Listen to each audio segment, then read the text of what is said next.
Just as many people don't know where Oz comes from or don't have no idea that you are of Turkish descent, they also have no idea that you are Muslim. You're from a very strong Muslim tradition.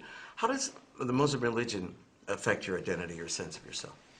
I've struggled a lot with my Muslim identity, in part because within my family there were two very different perspectives on it. My mother's family is a very secular family. They're very proud that they're secular Turks. And by that I mean, and for people who don't study how religion plays roles in other countries, in America we have gotten very comfortable with the division of church and state. Our religion is very dear to us, it's precious to us, but we don't look to our political leaders to give us religious insights. That is a departure from the norm in Islam. Islam is a religion, but it's a law. And so it is very often, in fact, in almost every country but Turkey, they are integrated. So your political leaders are your religious leaders.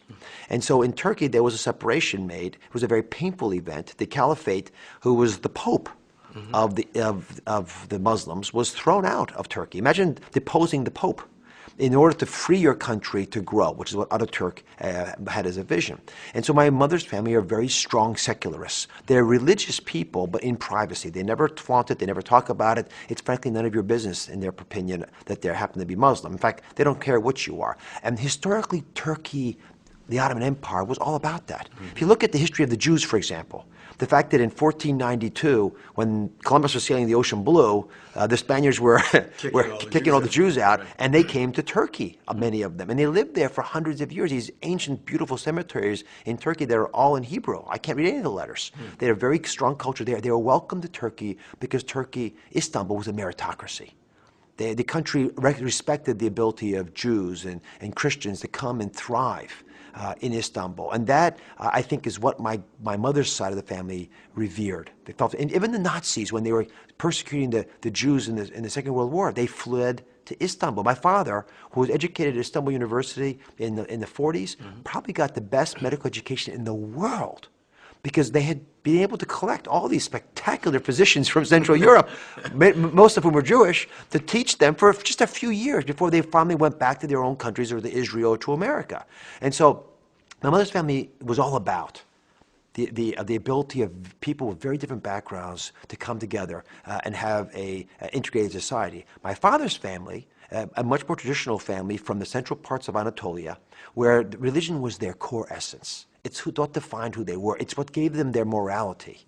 They would never feel comfortable separating away their view towards the law from the view towards religion. They just seem so obviously and beautifully and elegantly integrated. Why would you try to carve them apart?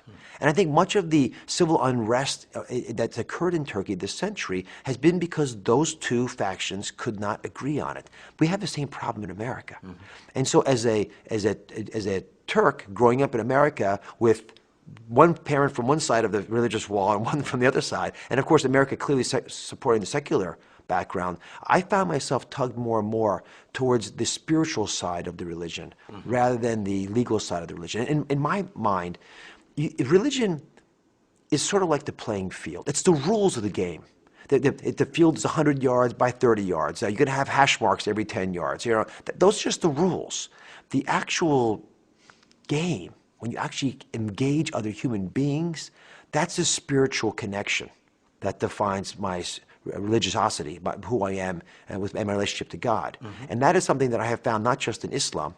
And my father's family is from Konya, that area, which is like being from Nashville, in America. It's the Quran Belt. so the whirling dervishes were there, and they were Sufis, these whirling dervishes. And although my father's family is not strictly speaking of the Sufi order, that's the order I resonated to, because it was much more mystical, much more interested in taking away the 99% of reality that we think is there, and looking at the real important 1% that's beneath that veneer, the true connection with God. And I have found that not just in the Sufi insights into Islam, but in my wife's religion. Because although she's Protestant, she's a follower of the Swedenborgian Protestantism. And Swedenborg was a man, he's called the Buddhist of the West. But the Sufis would revere him because he was all about the connection. If you look at the Mevlana, if you look at the great poets of that tradition, they were speaking about the reed that cries in the wilderness because it's been cut away from the stalk that led to its connection to the God that you always seek connection to.